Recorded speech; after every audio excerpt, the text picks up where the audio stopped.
Pitch ডোর ফাউন্ডেশনের ইফতার মাহফিল অনুষ্ঠিত।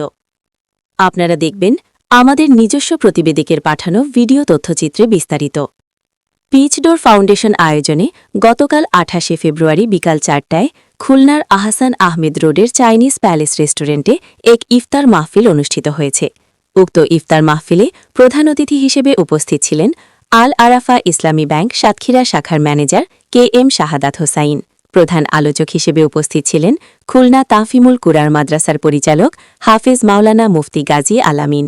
বিশেষ অতিথি হিসেবে উপস্থিত ছিলেন খুলনা BL কলেজের অধ্যাপক মোহাম্মদ আল মামুন।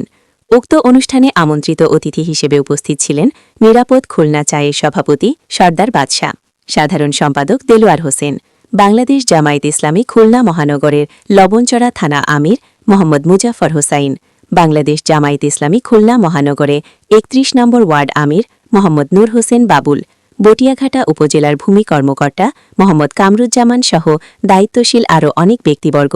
উক্ত ইফতার মাহফিলে সভাপতিত্ব করেন পিচ ডোর ফাউন্ডেশনের প্রতিষ্ঠাতা সভাপতি তালুকদার মোহাম্মদ হেলালুজ্জামান।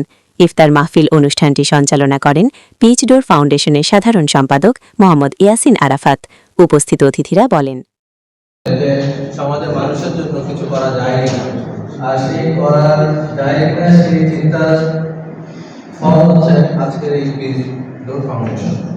তো আমরা আসলে অনেকদিন পরে একসাথে একত্রিত হয়েছি, তবে আমাদের ভবিষ্যৎ পরিকল্পনা হচ্ছে যে পিচ ডোর ফাউন্ডেশনকে আমরা আসুল্লাহ ফাউন্ডেশনের মতো একটা জায়গায় নিয়ে যেতে, আর সেই জায়গায় যেতে হলে আপনাদের সকলের একটু সহযোগিতা এবং দোয়া কামনা করছি।